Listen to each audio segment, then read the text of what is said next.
Hey guys, it's Rob here and welcome back to another video. In this video we do have some pretty interesting Nintendo Switch news to talk about. There's been quite a lot of stuff that's happened in the past couple days and we're going to discuss all the crazy news, some interesting stuff about the eShop and all that great stuff. If you guys end up enjoying this video, make sure you guys leave a like and of course comment maybe what Nintendo Switch game you want to see in the future on the Nintendo Switch. Like, I would love to see a new Toon Link game when it comes to Legend of Zelda, personally. With that being said, let's get to the first topic. So the first topic actually reveals some of the Nintendo Switch 2 stuff. So the image right here, according to Obi-Wan Plays over on Twitter, he said, image of friend invite screen for Switch 2 game chat. Looks like a total of 12 can be in the chat at one time, if anyone was curious on that. And yeah, it looks just like we expected, very simplistic. I feel like that's going to be the Nintendo Switch 2 UI and Nintendo UI overall. They want simplistic so it runs better, which I think is a positive. With that being said, I still would like themes, especially since we do now know what is in the Nintendo Switch 2. I feel like there's enough RAM to at least have some decent themes on there, so hopefully in the future they do update this and we get some cool looking themes. Next up, we do have a new rumor. So if you guys didn't hear this, Arc Systems might be having a new Nintendo Switch game for us, and that rumor is currently circulating. This is what My Nintendo News has to say. Arc System Works have released a wow, that's not how you say that. You know what? They have released a lot of games.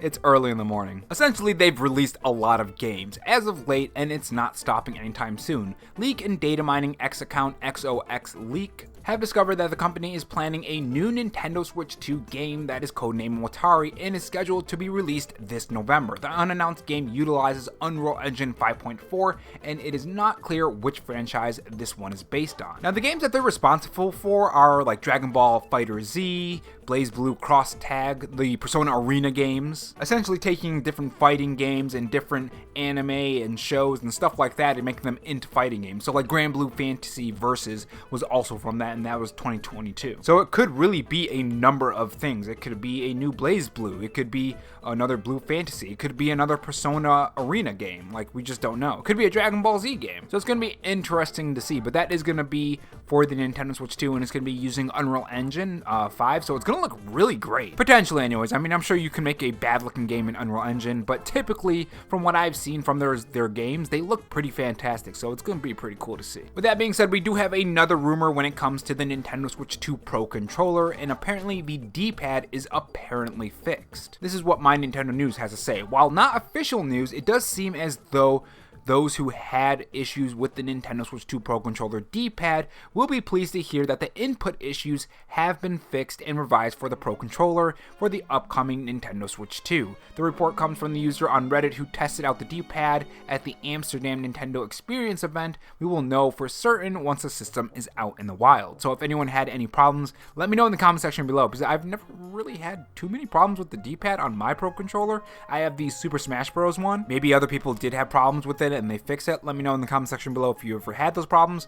Me personally, I love my Pro Controller, so I've never really had too many issues with it. And moving on to the next bit of news, if you guys didn't know this, I want to put this out there if anyone was interested in the Civilization game coming to the Nintendo Switch, especially considering that they have the mouse function. I actually really did want to try that out, funny enough. But with that being said, apparently it's going to include the Switch game, the Switch 1 base, and then also have a Switch 2 upgrade pack, but no game keycard, according to Wario64 over on Twitter. And again, this follows that conversation that we were having in one of the last videos about the game keycard and just how bad it seems to be when it comes to some of these games and how they're being put on the platform. Like I said in that video, I think now that we have the game keycards and Nintendo's actively promoting that in their trailer, it put out more awareness of these things and it made people realize that they actually don't have the game on the card. But putting this information out specifically for this game, especially if it doesn't have an actual Nintendo Switch 2 version on it and it's just an upgrade pack with no game key card, or game card I mean, I feel like that's pretty important information for people to know. So just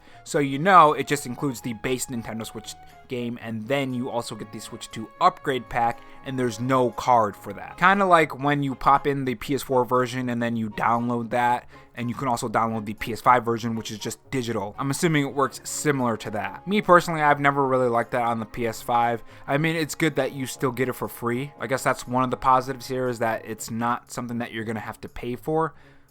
Well, I mean, you are paying for it, I guess, because it's the Nintendo Switch 2 version and it costs $70. So scrap that. You're paying for it anyways. Yeah, I don't know why they just didn't do a Nintendo Switch 2 card unless it just didn't fit on it. Again, this whole game key card thing is just a huge mess. Moving on to another topic. So it seems Nintendo was actually accused of using AI in Mario Kart World, which is kind of surprising because I'm pretty sure they put out something on their stance on AI and they basically said, no, we're not doing AI.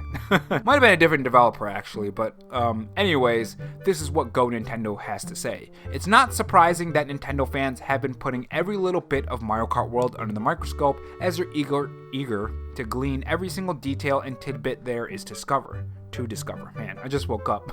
That meticulously combing through all the things in Mario Kart World has led to some discussion and concern that Nintendo may have included AI artwork in the game, but Nintendo has shut down the discussion. The image above shows off just one of the examples from Mario Kart World that has some fans putting forth as proof positive that the game is using AI art, and that should be on your screen right now, by the way. There are other images floating around of billboards and other background elements that some people believe point to AI art usage, but Nintendo has said simply that's not the case. In a comment shared by Eurogamer, Nintendo has said that AI generated images are not used in the development of Mario Kart World. Now, I can definitely see why people would think that's AI art. The structure of the actual bridge looks a bit formless, if that makes sense. But according to Nintendo, that is not AI art, and they didn't use that in any of their games. Whether you believe them or not, let me know in the comment section below. Do you think this right here looks like AI at all? And moving on to some really fantastic news. So this is actually really exciting. So do you guys remember the game Beautiful Joe? Let me know in the comment section below. So VGC has an article that says Hideki Kamiya says he'd love to remake Devil May Cry. Now he's working with Capcom again. Kamiya would like to work on Devil May Cry and Beautiful Joe again. Now, I haven't played Devil May Cry in a while, but the one thing that I'm really excited for is Beautiful Joe itself. That game still holds up very well, and now that we have a GameCube on Nintendo Switch Online service, we can actually get Beautiful Joe on there too, which is really exciting. But with that being said, this is what VGC had to say. Speaking via his YouTube channel, Kamiya was asked if he'd like to use the opportunity to revisit some of his other Capcom games, namely the first Devil May Cry, which he directed. As for Devil May Cry remake, of course I'd love to do that, he said. I usually don't replay my own games after release, and Devil May Cry is no exception, but once in a while I catch gameplay clips and I think, yeah, this really does feel like a 24-year-old game design. And when it comes to Beautiful Joe, he also added this onto it. So Capcom, leave it to me. Also, let me handle Beautiful Joe too. Now, he says, let me handle Beautiful Joe? I wonder if that means Capcom has some plans for Beautiful Joe, and maybe they're like in discussions with him about that.